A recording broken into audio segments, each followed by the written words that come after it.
Should former President Donald Trump make another bid for the White House? Expecting to get that announcement tonight, and I want to hear from you at 217-629-7970. Your thoughts on this.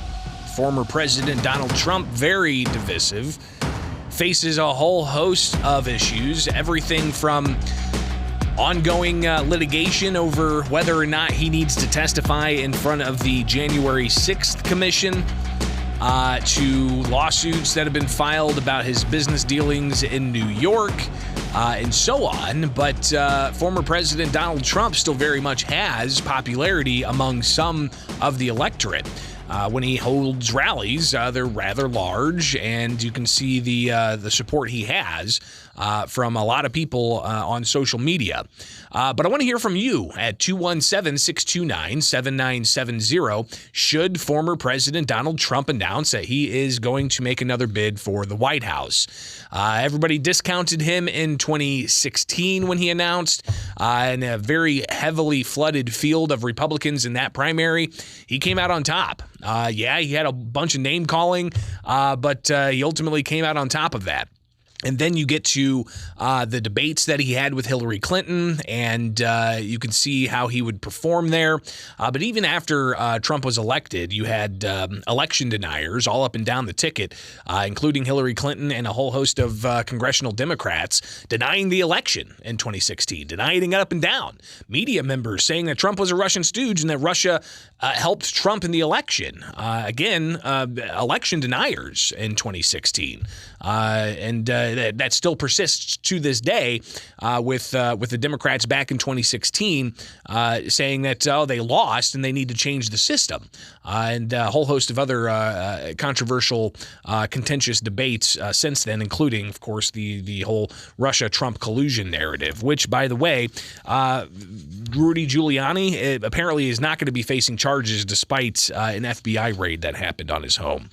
So that former Trump ally not going to be facing charges, and somebody else that was allied with Trump, somebody who helped generate funds for Trump's inauguration for the 2016 election into 2017. That individual, I don't have his name in front of me, but ultimately he was acquitted in a jury of his peers for allegedly conducting foreign lobbying efforts to provide personal benefit. And again, that Trump ally being acquitted of those charges. So a lot of at play here. I want to get your thoughts. 217-629-7970. You can also email bishoponair@gmail.com. Should former President Donald Trump run again? Good morning. Morning, Greg. Should he run? No. Is he going to? Yes. Basically, he kind of turned into a federal version of Michael Madigan in my mind. You know, he's trying to throw his weight around and make sure that he has control of the GOP. And some people are seeing through it, just like how Michael Madigan got overturned. It took a little bit. Granted, it took a lot longer for Madigan, but, the red right now, we now feel how the blue felt in 2016. There was supposed to be this big old blue wave in 2016, a red wave in 2022, and, it just didn't happen. And I really feel that the whole red wave got squashed because of Trump, because of the far extreme GOP that, ended up running. And some people, well, I shouldn't say some, a lot of people, the American people voted and they don't want it. So we need a more, grounded GOP member instead of a fanatical that we have now. Appreciate the call. We'll get more of them. 217-629-7970. Should former President Donald Trump announce he's running for office again?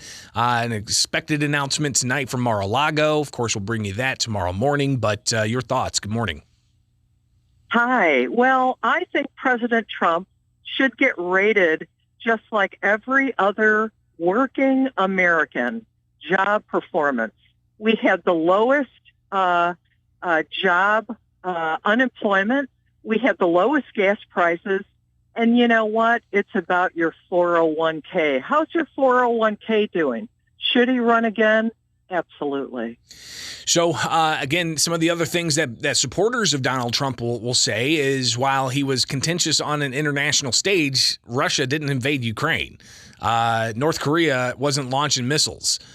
You had a lot of foreign leaders questioning Trump's sanity, which I don't know. It might actually be beneficial to the degree of those foreign leaders not being certain as to how Trump is going to react. So interesting to raise and look at the former president's record on all of that. But all of that was also clouded by tons of noise from media going after Trump on every account and pointing at gaffes and his mispronunciations. It's fascinating to see kind of that the double standard play out. Are they having the same types of level and frequency of criticism of the current president, Joe Biden, who can't read his own notes, who stumbles on stage, who has fallen upstairs once, twice, three times in one upward incline? So, yeah, it's kind of fascinating to see where this is going to go. What do you think? Should President Trump announce he's running again? Good morning. Hey, Greg, I don't believe he should run again. And I would like to say one thing about the caller who just called a minute ago. She pointed out the gas prices were at the lowest point, and they were. They were, $1 roughly a gallon, I believe, or $1.25 a gallon, whatever, but close to the lowest point. But the reason for that was, and this is simple economics, supply and demand. If you're in a pandemic, which happened during President Trump's term also, and you're not using the resource, and there's an abundance of a resource, that resource tends to drift downward. And that's exactly what happened with gas prices. When things open up, start getting back to normal, things go up. Now, did they go up too much, and was there hyperinflation? Absolutely. Absolutely. I have no love for Joe Biden and the way he's doing things, but you have to remember supply and demand when you start talking about pricing and how things are.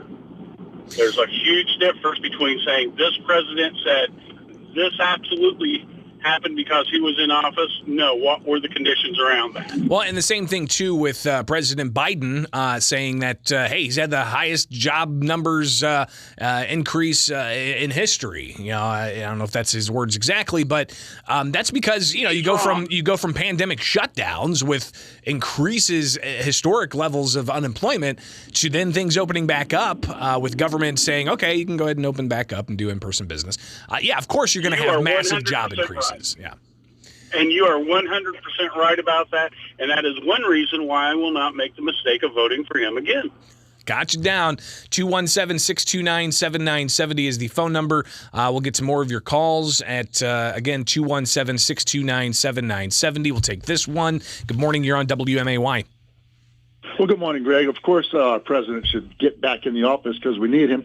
The people are frantic that don't want him there. It's amazing how frantic they are to try to stop this man from leading our country. And he did a good job in this red wave that we're all whining about. It basically was a split decision. I mean, you're right. I mean, listen, the Republicans took over the House. It may not be a tidal wave, but it was a wave. They gained seats. They didn't necessarily gain seats in the U.S. Senate. But what's fascinating here is just the dynamics that we have. Keep in mind, you had Governor Pritzker through the Democratic Governors Association prop up Bailey with ads opposing Richard Irvin in the primary. And this happened in other states as well, where Democrats actually funded positive messages for candidates they thought were extreme that they felt that they could possibly defeat. Is that a tactic they may do with Trump? They're afraid. They're very afraid of this man, and they'll do anything they can. And you're right. They'll they'll try to support people that are less likely to get elected, I guess, like you said. But it's amazing to me how frantic they are and how many they can't stop him. Well, and I appreciate the call. I do want to air something we aired last hour, and that's a clip from Dave Chappelle's monologue on Saturday Night Live over the weekend. And he talked about Trump. He talked about the former president and his popularity among what Dave Chappelle, again a comedian, called the poor whites. He says while a lot of people disparage Trump, he lives in rural Ohio with a lot of white people. He says are waking up and they saw Trump as a very attractive figure for being what he said was an honest liar. Here is Dave Chappelle laying out why he thinks that Trump's still going to be popular despite what media says about him. He's what I call an honest liar. Well, I'm not joking right now. He's an honest liar. That first debate, I'd never seen anything like it. I've never seen a white male billionaire screaming at the top of his lungs, "This whole system is rigged," he said. And across the stage was a white woman, Hillary Clinton and Barack Obama, sitting over there looking at him like, "No, it's not." I said, "Now, wait a minute, bro. It's what he said." And the moderator said, "Well, Mr. Trump, if in fact the system is rigged, as you suggest, what would be your evidence?" You remember what he said, bro? He said, "I know the system is rigged because I use it." I said, "God." And then he pulled out an Illuminati membership card and chopped a line of cocaine up and did it right at the podium.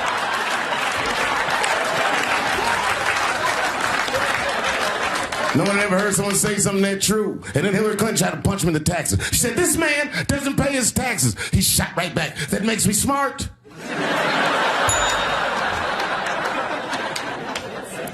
And then he said, "If you want me to pay my taxes, then change the tax code. But I know you won't, because your friends and your donors enjoy the same tax breaks that I do." And with that, my friends, a star was born. No one had ever seen anything like that. No one had ever seen somebody come from inside of that house, outside, and tell all the commoners, "We are doing everything that you think we are doing," inside of that house. They just went right back in the house and started playing the game again. So, again, that's, I think, an indication of Chappelle just recognizing why Trump is so popular. And Chappelle is no way a Trump surrogate. Chappelle is a Democrat and has said he does not like Donald Trump. But I think it's important that, in a joking fashion, he highlights why so many people do support the former president. So we'll watch that space closely, and we may have to talk about this again tomorrow with former President Donald Trump fully expected to announce another bid for the White House. It is Springfield's Morning News. I'm Greg Bishop. You can follow along with me anywhere on social media. Just search Bishop on Air. You can also email me, bishoponair@gmail.com.